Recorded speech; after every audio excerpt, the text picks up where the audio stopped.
तर मी उमेश धंद्राळे, आपण बघत आहात अपडेट अमरने 9 न्यूज। मित्रांनो, आज आम्ही आपल्यासाठी घेऊन आलेलो आहोत जळगाव लोकसभा मतदारसंघाच्या निवडणुकीसंदर्भातली एक महत्त्वाची बातमी।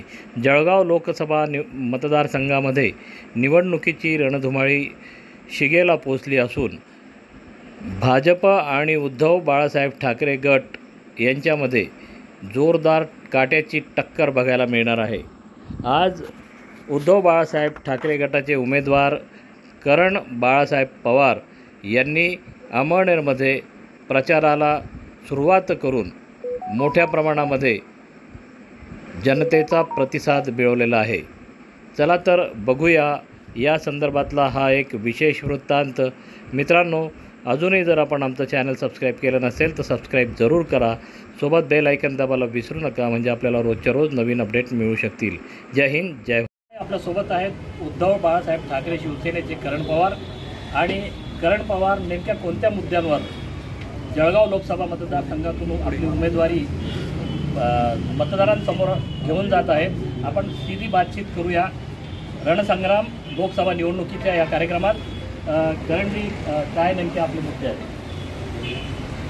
मागच्या 10 वर्षात अनेक जुमल्यांना लोकांना जुमले दाखवून भाजपने जे मतं घेतली, त्याच्यात महागाईचे मुद्दे असतील, बेरोजगारीचे मुद्दे असतील, त्याच्यानंतर शेतकऱ्यांच्या मालाला हमीभावाचा प्रश्न असेल, असे अनेक झुटे वादे हे भाजपने केले। हा आमच्या निवडणुकीचे प्रमुख मुद्दे आहेत।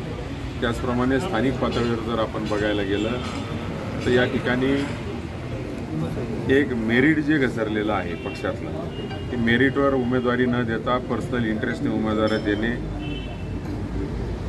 चांगले काम करणाऱ्या उन्मेषदादा पाटील यांच्यासारख्या लोकांना थांबवणे, कुठलंच कारण न देता त्यांचं तिकीट कापणे, या सगळ्या मुद्द्यांना धरून आमच्या ह्या निवडणुकीचे हे प्रचाराचे मुद्दे आहेत। त्याचबरोबर मी असं वाटतं की पहिल्यांदा या मतदारसंघात एका तरुण उमेदवाराने उमेदवारी केली आहे, तर पहिल्यांदा आम्ही लोकांना विनंती केली, एक तरुण खासदार कसा असतो हे देखील आपण एकदा त्या ठिकाणी आजमावून बघावं।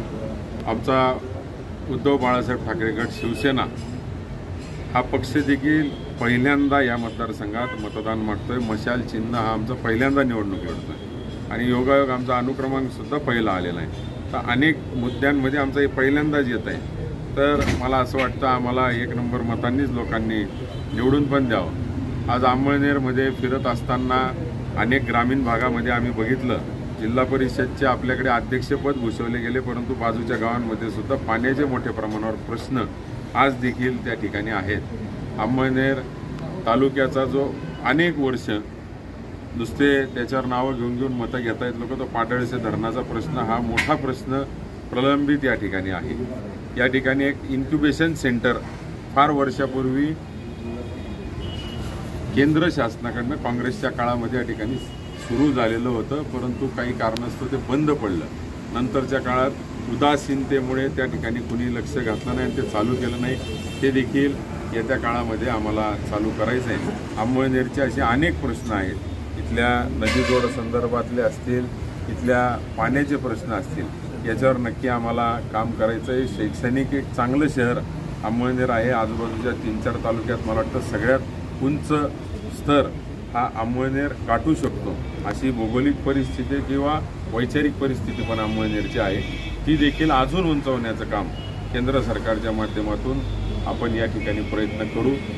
तरुणांचे अनेक मुद्दे आहेत, महिला वर्गाला पाहिजे तसं या ठिकाणी पाठबळ आजवर मिळालेलं नाही। अनेक योजना महिलांच्या आहेत, त्या देखील आजवर मिळालेल्या नाही।